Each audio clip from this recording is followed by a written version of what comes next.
네, 지난주에 시편 3편 이 본문 말씀을 통해서 그리스도인의 승리의 비밀에 대해서 말씀을 나누었습니다. 그런데 4편으로 그냥 넘어가기에는 3편에서 아직 우리가 얻을 영적 유익이 너무 크기에 한 주 더 설교를 하기로 하였습니다. 사실 깊이 파고들자면 시편 말씀은 한 절 한 절로 한 주씩 설교를 해도 될 것입니다. 어느 정도 깊이 있게 이 말씀을 파고들지를 균형감 있게 조절해야만 할 정도로 시편의 말씀은 한 절 한 절이 우리의 신앙생활과 우리의 영적인 성장을 위해서 무한정한 광물이 숨겨져 있는 그런 광산과도 같습니다. 팀 켈러 목사님이 이 코로나 시대에 꼭 추천하는 영적 습관으로 이 시편을 읽고 묵상하고 시편 말씀으로 기도하기를 추천하신 그 이유를 알 것 같습니다. 자, 지난주에 이 시편 3편이 어떤 정황 가운데 쓰여진 시라는 것을 제가 이미 말씀드렸습니다. 아들 압살롬이 반역을 일으켰습니다. 다윗은 살기 위해서 도망을 칩니다. 그런데 신하였던 시므이라는 작자가 도망치는 다윗을 따라오면서 비웃고 조롱하고 저주합니다. 사람이 살아가면서 이보다 더 비참한 일을 당할 수 있을까요? 너무 수치스러워서 비참해서 죽고 싶었을 것이고 울화가 치밀어 올랐을 것이고 속이 쓰리다 못해서 안에서 불이 타오르는 것처럼 뜨거운 기운이 숨 쉴 때마다 느껴졌을 것입니다. 여러분은 이렇게 힘들 때, 이렇게 속상할 때, 죽을 것 같이 힘들 때 어떻게 해결하십니까? 염갈량이라고 불리우던, 여기서 염갈량은 성에다가 제갈량을 붙인 SK 와이번스의 염경엽 감독이 경기 중에 옆으로 스르르 무너지면서 쓰러지는 모습이 TV로 생중계 화면에 잡혔을 때 그 모습은 너무나 충격적이었습니다. 다행히 그분이 회복이 되었습니다만 그 당시에 의사의 진단은 과도한 스트레스였습니다. 그러면서 이 염 감독뿐만이 아니라 젊은 나이에 갑자기 세상을 떠나거나 지병으로 물러난 많은 스포츠 구단의 감독들이 하나같이 너무 큰 스트레스, 그 과중한 부담감을 견디지 못해서 몸이 망가지는 그런 현실에 대한 그런 진단들이 많이 쏟아져 나왔던 것을 기억합니다. 어찌 스포츠 구단의 감독들 뿐이겠습니까? 이 스트레스 가득한 세상에서 더구나 코로나로 인해서 더 힘들어진 이 삶의 현장에서 받는 그 모든 부담감과 인간관계의 상처로 오는 아픔, 분노, 절망, 허무, 후회 등의 감정이 몰려올 때 여러분들은 그것을 어떻게 해결하고 계십니까? 제가 볼 수가 없어서 참 안타깝습니다만 여러분 한번 나는 스트레스가 하나도 없이 살고 있다. 그런 분 있으면 한번 손 들어보세요.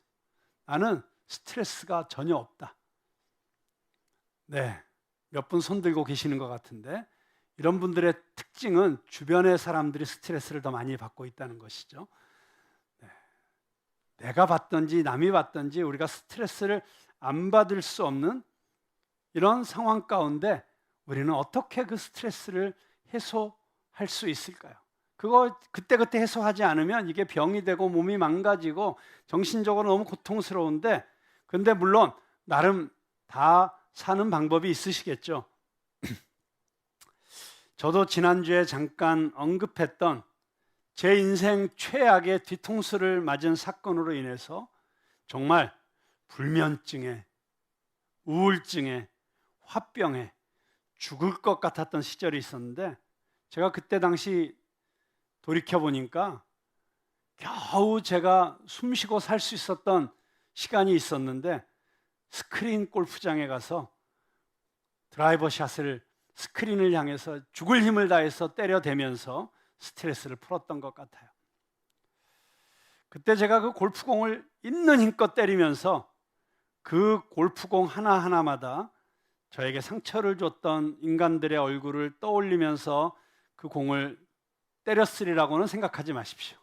제가 어떻게 목사가 그런 잔인한 일을 할 수 있겠습니까? 그런데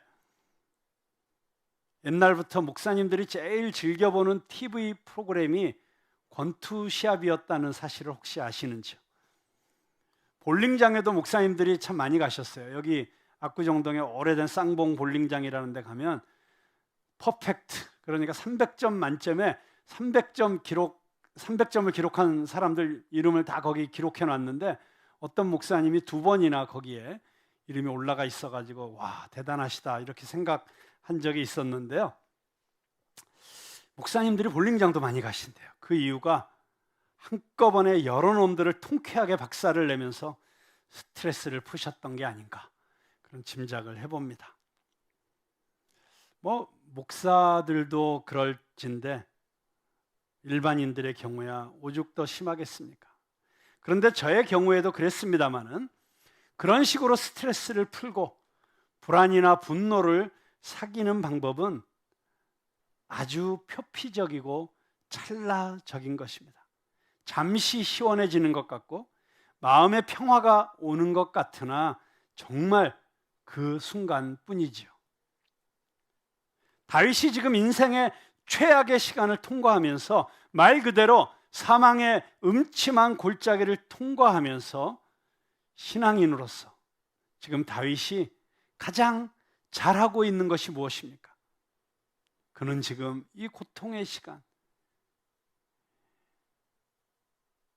이 말로 표현할 수 없는 이런 절망적인 고통의 심연을 통과하면서 그는 지금 다른 어떤 사람에게가 아니라 또는 다른 어떤 방법으로가 아니라 그는 지금 하나님께 말하고 있다는 것입니다.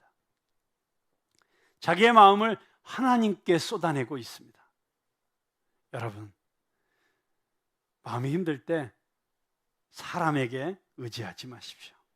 어느 사람에게 가서 하소연하지 마십시오.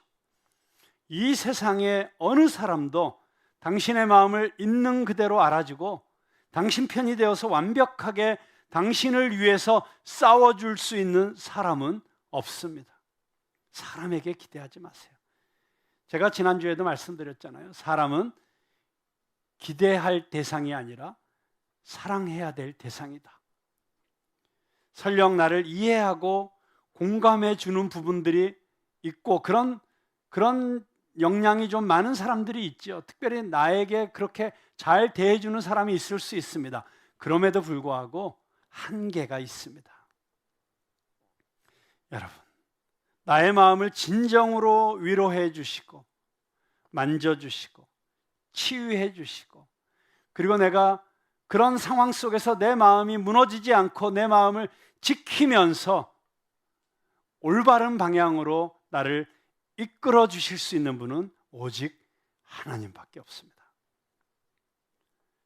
주님과 같이 내 마음 만지는 분은 없네. 오랜 세월 찾아 난 알았네. 내겐 누구밖에 없어요? 주밖에 없네. 제가 이걸 노래로 부르고 싶은데 제가 어제 설교할 때 가능하면 노래하지 말라고 하신 분이 계셔가지고 제가 안 부르고 우리 송정미 씨 마이크 옆에 있죠? 제가 부탁이 있는데요. 주님과 같이부터 내겐 주밖에 없네까지 요 앞부분만 한번 불러주세요.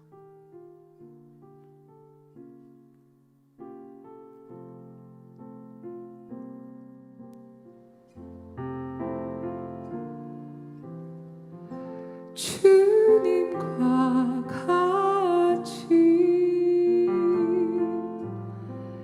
내 마음 만지는 분은 없네. 오랜 세월 찾아 난 알았네.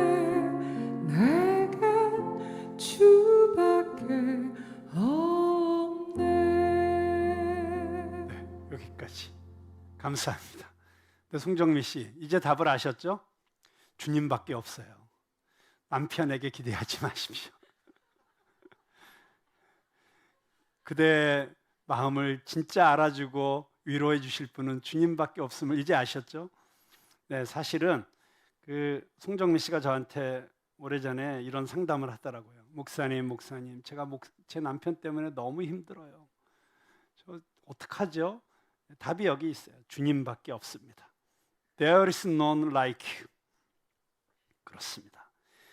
그런데 여러분이 하나님 앞에 나아가서 마음을 쏟아낼 때 꼭 기억해야 할 것이 있습니다. 하나님 앞에서 철저하게 정직해야 한다는 것입니다. 여러분, 하나님 앞에서 폼 잡을 필요 없습니다. 하나님 앞에서 내가 좀 그럴듯해 보이려고, 내가 이 정도로 인격적으로 성숙한 사람이라는 것을 보이려고 미사려구를 동원할 필요도 없습니다. 내가 이렇게 말하면 내가 치사해 보이겠지? 유치해 보이겠지? 여러분, 사람들에게 얘기할 때는 진짜 내 속마음을 털어놓기가 쉽지 않습니다. 때로는 내 속마음을 털어놓는 것이 참 위험한 일이 되기도 합니다. 저도 이 사람이라면 내가 무슨 의도로 이렇게 말하는지 다 이해해 줄 거야, 그렇게 생각하고 내 속마음을 털어놓았다가 나중에 후회한 적이 한두 번이 아닙니다. 그러나 하나님 앞에 나갈 때는 그렇게 이것저것 신경 쓰고 방어막을 치고 뒷일을 걱정하고 할 필요가 없습니다. 어차피 하나님은 당신의 깊은 속마음까지 이미 다 감찰하고 계시는 분이시기 때문에 여러분이 폼 잡고 가면을 쓰고 소용이 없습니다. 그냥 정직하게 있는 그대로 당신의 수준에서 하나님께 털어놓으시면 됩니다. 여러분, 이 세상은 가면 무도회를 하고 있는 곳이잖아요. 다 저마다 이런저런 가면을 쓰고. 근데 여러분, 우리가 하나님 앞에 나올 때는 그 가면을 벗고 정직하게 내 모습 그대로, 있는 모습 그대로 나와야 되는 것입니다.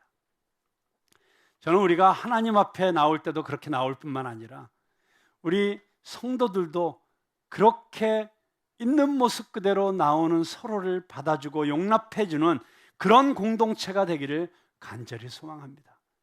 여러분, 이 교회에 나오지 못하고 온라인으로 예배드리니까 가장 아쉽고 그리운 게 뭡니까? 성도들이 서로 얼굴 보면서 마음의 깊은 것을 나누던 그 교제의 시간이 가장 그립지 않습니까? 그런데 이제 우리가 다시 서로 모여서 함께 예배드리고 또 정원 모임도 하고 함께 공동체로 서로 나누는 시간이 우리에게 다시 찾아올 때 좀 우리가 이렇게 마음을 먹고 서로 모였으면 좋겠어요. 이제는 내가 가서 겸손하게 내 모습 그대로, 있는 모습 그대로 오픈하고, 그리고 또 누군가가 그렇게 있는 모습 그대로 나에게 다가올 때 내가 그냥 그 모습 그대로 받아주고 인정해주고 용납해 주겠다. 서로 그런 마음을 가지고 나와서 정말 자기의 모습 그대로를 보여도 그것이 나에게 상처가 되어서 돌아오지 않고, 그것이 가십이 되어서 내 귀에 들리지 않고, 내가 진정으로 용납받았다는 그런 마음을 가질 수 있는 그런 안전지대가 되기를 주님의 이름으로 축원합니다. 자, 그냥 있는 모습 그대로 하나님 앞에 나올 때, 그때 하나님께서는 우리를 그 모습 그대로 받아주시는 것이죠. 그 사실을 알았기 때문에 다윗은 정말 이렇게 표현해도 괜찮은 거야? 이렇게 기도해도 괜찮은 거야? 할 정도로 깜짝깜짝 놀랄 만한 기도들을 많이 하는 것을 보게 됩니다. 당장 이 시편 3편에만 봐도 7절에 보면, 제가 이걸 적나라하게 번역을 하면 이렇게 표현할 수 있죠. 하나님, 제발 일어나셔서 저 원수 같은 XX, 차마 말을 못하겠네, 저 XX 자식 귀싸대기를 때려주시고 그 이빨을 다 뽑아버려 주세요. 이런 기도를 하고 있잖아요. 자, 이 기도를 한번 다윗의 심정이 되어서 한번 개인적으로 적용을 해보도록 하겠습니다. 지금 정말 내 마음속에 정말 미운 인간, 나를 너무 힘들게 하는 인간, 나에게 상처를 준 인간 지금 떠올려 보세요. 누가 그렇게 당신을 힘들게 해요? 자, 그 이름을 떠올려 보세요. 그리고 속으로, 여러분 속으로만 기도하셔야 됩니다. 혹시라도 입 밖으로 나오면 옆에 있는 사람이 충격받을 수 있어요. 하나님, 누구누구 뺨따기를 쳐주세요. 그 이빨을 다 뽑아버려 주세요. 한번 그렇게 기도해 보세요. 속으로만. 속이 좀 시원하세요? 자, 그런데 이 정도는 아주 점잖은 거예요. 시편 137편에 보니까 시편 137편 8절과 9절에 이런 기도가 있어요. 멸망할 딸 바벨론아, 내가 우리에게 행한 대로 내게 갚는 자가 복이 있으리로다. 내 어린 것들을 바위에 메어 치는 자는 복이 있으리로다. 여기 이 바벨론은 이스라엘을 점령하고 파괴하고 이스라엘 백성들을 포로로 끌고 가서 노예를 삼았던 적국, 원수의 나라를 말하는 것이죠. 이 시편의 기자는 너무나도 그 원수에 대한 분노가 사무쳐서 하나님 앞에 이렇게 기도하고 있어요. 이 멸망할 딸 바벨론아, 내가 우리에게 행한 대로 내게 갚는 자가 복이 있으리로다. 네가 우리를 이렇게 못 살게 굴었지, 너 이렇게 우리에게 상처를 주었지, 너 우리를 이렇게 망하게 만들었지, 너를 그대로 되갚아주는 사람은 정말 복이 있는 사람이야 라고 이야기하면서 그 다음에 정말 잔인한 기도를 합니다. 내 어린 것들을, 여기 이 어린 것들은 유치원 정도 다니는 그 정도의 어린 것들을 말하는 것이 아니라 갓난애기들, 이제 태어나서 아직 엄마 젖을 먹고 있는 이런 베이비들을 말하는 거예요. 이 어린 것들을 바위에다가 메어 치라고. 그렇게 하는 자는 복이 있으리로다. 무슨 얘기예요? 하나님, 저 원수의 어린 자식들이 바위에다가 내던져져서 그 머리가 깨지고 피를 철철 흘리고 죽어가는 모습을 저 원수들이 보게 해주세요. 이런 기도를 하는 거잖아요. 제가 1985년에 혼자서 유럽을 배낭여행을 했습니다. 그때 완전히 거지였죠. 그래서 조금만 연고가 있어도 찾아가서 하룻밤 신세를 지면서 그렇게 여행을 했었습니다. 그때 프랑크푸르트에서 박사 공부를 하고 있던 황태현 씨라는 분 집에 가서 하룻밤 신세를 졌어요. 황태현 씨는 유학 가기 전에 이미 해겔의 현상학 분석 뭐 이런 책도 번역하고 또 운동권 학생들의 필독서로 읽히던 책들을 아주 많이 썼던 분입니다. 나중에 박사학위를 받고 한국에 와서는 동국대학교 철학과 교수가 되셨고 또 김대중 정부를 위해서 많은 사상적 기여를 하신 분이시죠. 근데 제가 그분 집에서 하룻밤 신세를 지면서 많은 이야기를 나누었는데 그분이 이런 이야기를 하시는 거예요. 자기가 한국에서는 교회를 안 다녔는데 외국에 나와 있다 보니까 한국 사람이 그립기도 하고 해서 한인교회를 찾아 나갔다는 거예요. 그런데 그 교회 목사님이 누구셨냐면 광주 사태 때 김대중 내란 음모 사건으로 신군부에 잡혀 들어가서 이 남산에 가서 모진 고문을 받고 나오신 이모 목사님이시라는 분이 마침 그 한인교회를 목회를 하고 계신 거였어요. 그런데 그분이 그날따라 설교를 하시면서 바로 이 시편 137편을 가지고 설교를 하셨는데 그것을 어떻게 적용을 하시냐면 저 바벨론을 이 전두환과 그를 따르는 신군부의 이 주동자들, 지금 정권을 잡고 있는 사람들로 비유를 하시면서 그 자식들을 바위에 매다 치는 자들은 복이 있다. 이렇게 하나님께서 갚아주시기를 원한다. 이런 취지로 설교를 하시는데 나도 운동권에 있었고 또 현재 이 군부 정권에 반대하는 사람이긴 하지만 야, 그런 나도 그 설교를 그날 듣기가 참 힘들더라. 그리고 성경에 어떻게 이렇게 잔인한 구절들이 있을 수가 있는가? 참 놀라웠다. 무슨 삼국지도 아니고 이렇게 원수를 사랑하고 악을 선으로 갚고 이게 기독교인 줄 알았는데 이런 끔찍한 이야기가 성경에 버젓이 기록되어 있는 걸 보면서 잘 받아들여지지가 않아서 그 다음 주부터는 내가 교회를 안 나간다, 이런 이야기를 하시더라고요. 그 당시에 제가 신대원 학생이었는데 제 실력으로는 그분의 마음을 돌려놓을 만한 설득력과 신학적 깊이가 부족했었던 것 같습니다. 그래서 그분이 다시 그래 그럼 다시 교회에 나가봐야겠네 이런 말씀을 그때 하지 않으셨는데, 그 이후로는 제가 아직 한 번도 그분을 다시 뵌 일이 없지만 그분의 인생 가운데 하나님께서 놀라운 계기를 통해 왜 성경에 이런 구절들이 들어가 있었어야만 했는지, 그리고 그게 어째서 우리에게 오히려 은혜가 되는 것인지를 깨달을 수 있는 기회가 있었으면 참 좋았겠다. 그리고 그분이 지금 신앙생활을 하고 있으면 좋겠다라고 하는 그런 마음을 갖고 있습니다. 자, 그런데 사실은 이 구절을 접하게 되면 우리도 쉽게 받아들이기가 어렵습니다. 아니, 어떻게 하나님의 백성이 저런 기도를 해? 그런데 저는 시편의 위대함이 바로 거기에 있다고 생각합니다. 시편은 인간의 현실을 미화하거나 인간에 대한 막연한 낙관주의로 적당히 넘어가지 않습니다. 오히려 시편은 가장 처절한 인간의 본질을 있는 모습 그대로 드러내고 있습니다. 그래서 여러분, 시편의 기도를 보십시오. 나의 하나님, 나의 하나님, 어찌하여 나를 버리셨나이까? 내 진액이 마르는 것 같고 내 뼈가 마르는 것 같습니다.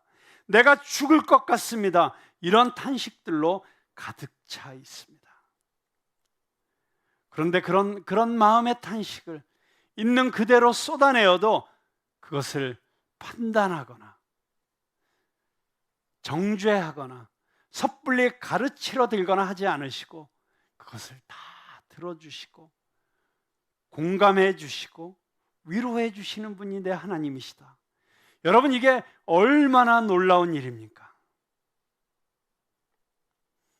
그런데 사람이 아닌 하나님께 내가 가장 힘들 때 이 세상 어떤 사람도 위로해 주지 못하고 해결해 주지 못하는 그 아픔과 상처를 가지고 하나님 앞에 나가서 내 마음을 쏟아내면 우리에게 큰 유익이 있습니다.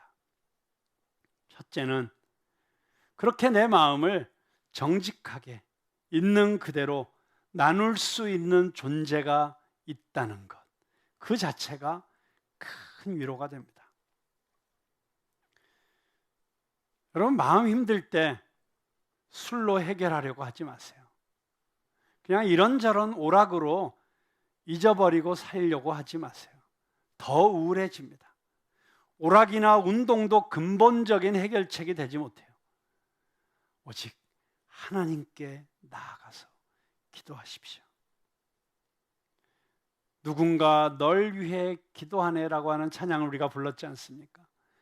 바로 우리를 위해서 기도해 주시는 성령님, 우리를 위해서 중보하시는 그 성령 하나님을 의지하고 우리가 우리의 마음을 하나님 앞에 다 쏟아놓을 때, 그때 우리는 이 세상 그 무엇으로도 받을 수 없는 참된 위로를 받게 됩니다. 둘째는 우리에게 어떤 영적인 유익이 있느냐? 그렇게 하나님 앞에 나가서 기도로 내 마음을 쏟아놓을 때 그때 하나님의 말씀이 임해요. 하나님의 음성이 들려옵니다. 그 하나님의 음성이 들려오면 문제가 끝나는 거예요. 천국의 평안이 임합니다. 그렇게 미웠던 인간을 용서할 수 있게 됩니다.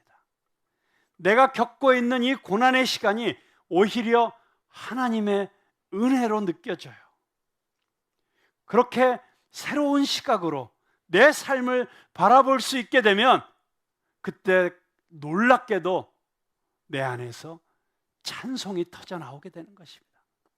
주 안에 있는 나에게 딴 근심이 있으랴 십자가 밑에 나가 내 짐을 풀었네 주님을 찬송하면서 할렐루야 할렐루야 내 앞길 멀고 험해도 나 주님만 따라가리.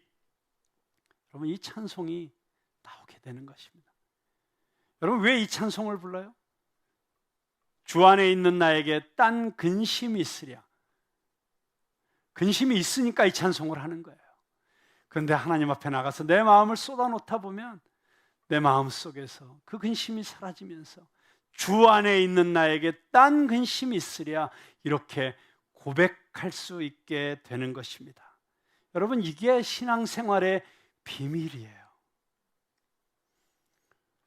한신대학교의 구약학 교수님이셨던 김이곤 교수님이라고 하시는 분이 계셨는데 정말 세계적인 석학이셨습니다.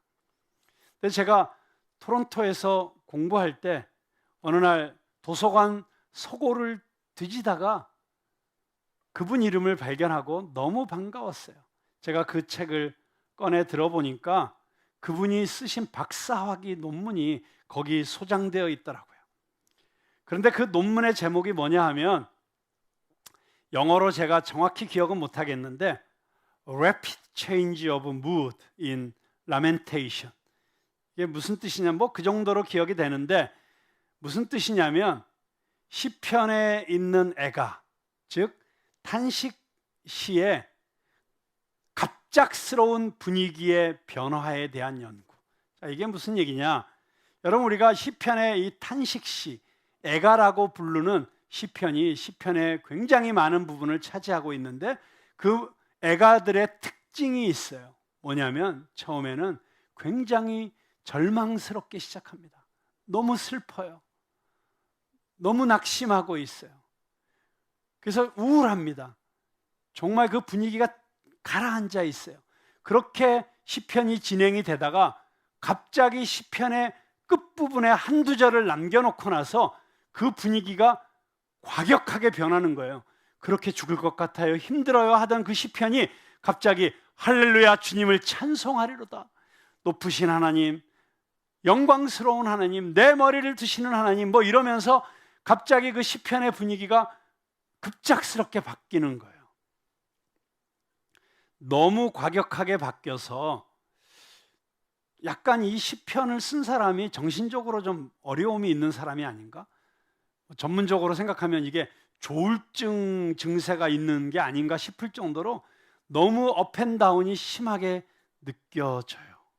근데 이 김희곤 박사님이 이 논문을 쓰신 이유는 도대체 이 시편의 기자가 이렇게 죽을 것처럼 자기의 절망을 쏟아내다가 갑작스럽게 하나님을 찬양하고 승리의 노래를 하게 되는 이 이유가 뭐냐? 도대체 이 둘 사이에 이 절망과 이 갑작스러운 승리의 환호성 사이에 무엇이 있었길래 이게 가능한 것인가? 이걸 연구해서 박사학위를 받으신 것입니다.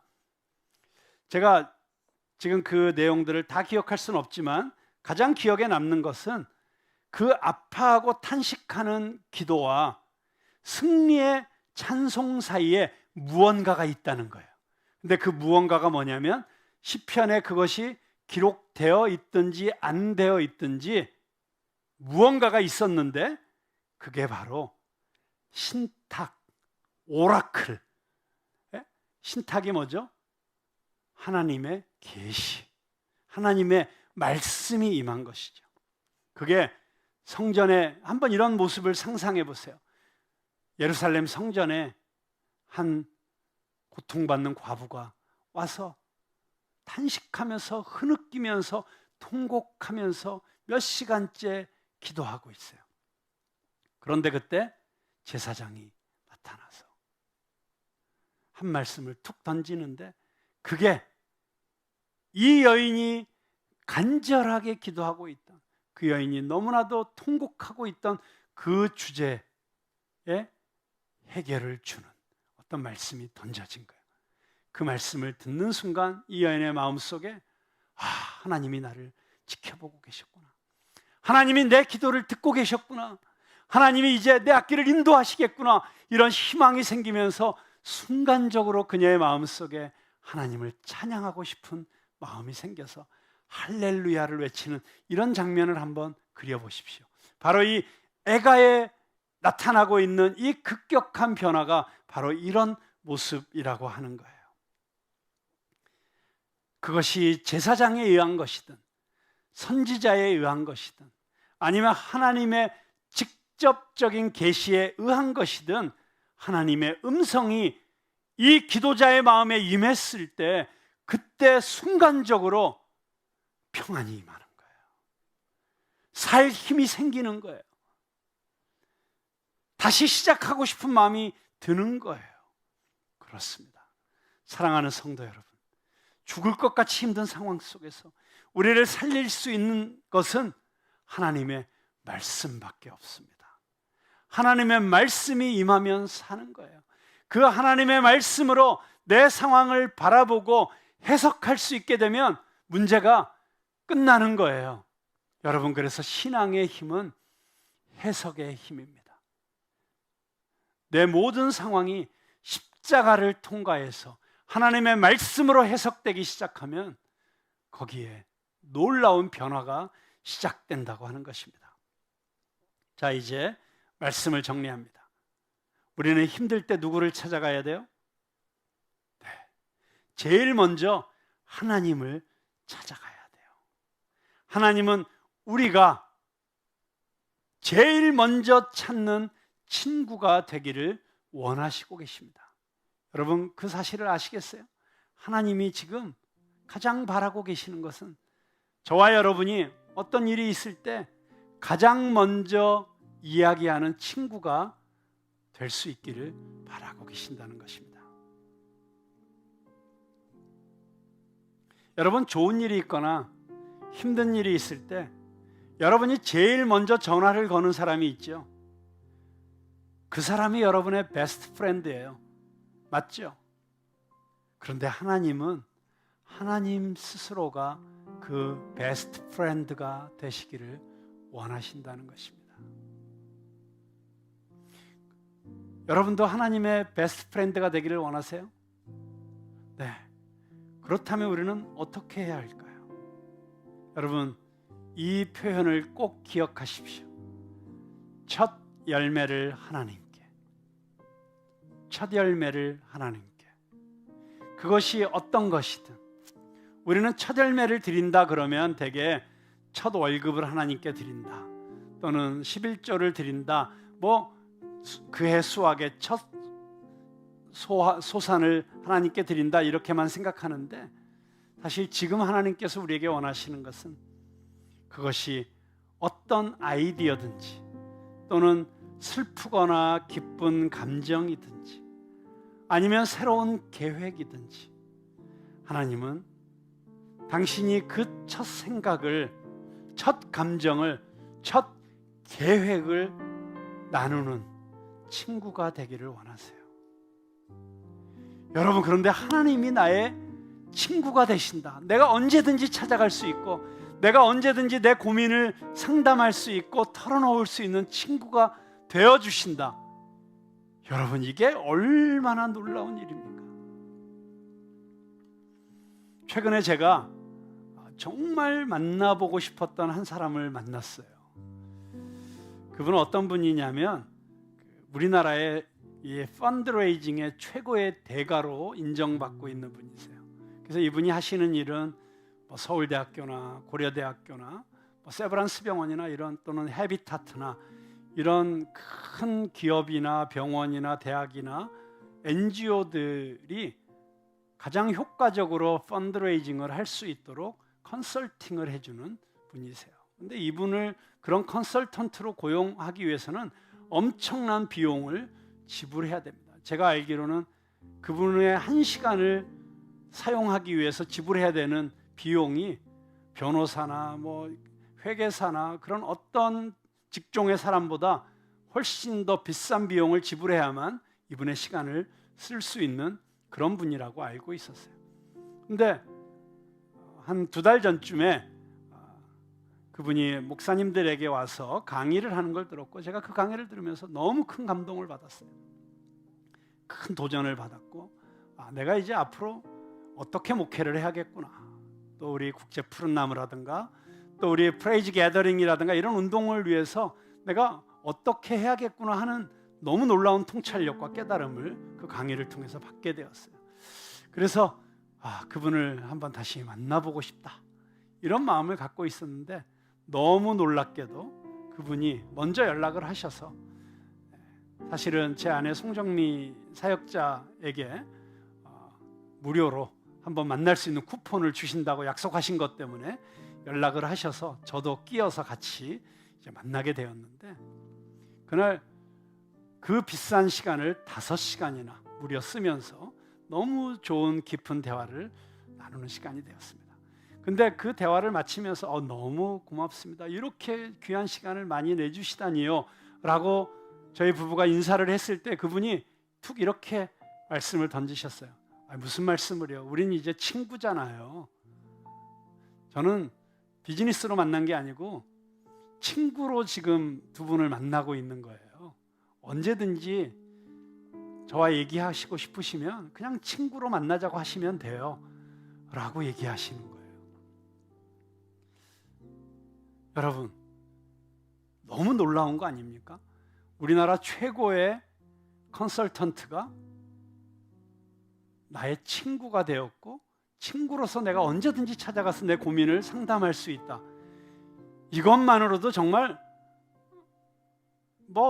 말로 표현할 수가 없는 축복을 받은 거죠. 여러분, 그런데 저와 여러분, 우리 모두 한 사람 한 사람에게는 제가 그분을 만난 것과는 비교도 할 수 없는 더 놀라운 소식이 여러분에게 선포되었어요. 그게 뭐죠? 내가 너의 친구다. 너는 나의 친구다. 그렇게 우리에게 말씀해 주신 분은 어떤 분이십니까? 친구가 친구를 위하여 목숨을 버리면 이보다 더 큰 사랑이 없다 말씀하시며, 우리를 위해서 친히 십자가에 달리신 그분께서 하신 말씀입니다. 여러분, 저와 여러분은 이 세상 그 누구의 친구가 아닌 바로 예수님의 친구라고 하는 사실을 아십니까? 그래서 그분을 친구로 알고 나의 베스트 프렌드로 알고, 내가 어떤 상황 가운데 있든지, 어떤 어려움 가운데 있든지, 어떤 고민이 있든지 언제든지 그분 앞에 나가서 내 마음을 있는 그대로 정직하게 털어놓을 수만 있다면, 그것이 우리 그리스도인들이 이 세상을 살아가면서 우리의 마음을 지키고 우리 마음속에 천국의 기쁨과 평강을 누리면서 이 어렵고 힘든 시간 승리하며 살아나갈 수 있는 가장 놀라운 비밀이 될 것이라고 믿습니다.